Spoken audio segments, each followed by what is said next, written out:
La conferenza è l'apertura, il modo per dire partiamo e nella realtà siamo ormai a pochi giorni, quindi di fatto è una partenza che se il buongiorno si vede dal mattino devo dire che è un buongiorno. Io sono convinto come sempre che gli alpini sapranno creare quell'entusiasmo, quel feeling con la popolazione, anche con quella di Milano e alla fine tireremo le somme, ma alla fine sono convinto che sarà questa, che è quella del centenario, una grande adunata.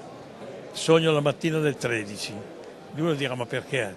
Perché non lo so come sarò, comunque sarà tutto finito, ma comunque l'adrenalina dell'attesa, siamo a buon punto, ce l'abbiamo messa tutta. Vi ricordo che ho detto che saremmo stati entusiasti, i 45 gruppi della sezione ce l'hanno messa tutta, insieme naturalmente al comitato organizzatore, a tutte le identità civili e anche militari lombarde e non, comando truppe alpine. Siamo a buon punto. Certo, fare una adunata nazionale a Milano è una cosa più complessa che farla in una piccola città. Qui tutto si complica, ma si complica perché cerchiamo di fare le cose per bene, perché se guardiamo a 360 gradi vediamo qual è la città metropolitana.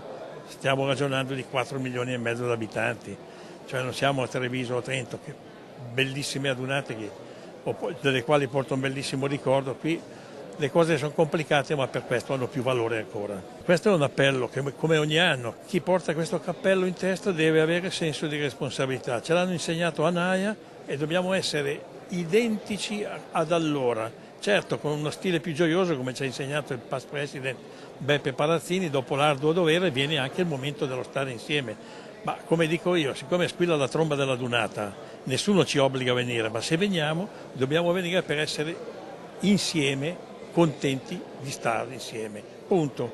E allora questo significa essere rispettosi della città, delle istituzioni, delle regole, e poi alla fine sarà ricordata anche per quello, una buona adunata per quello.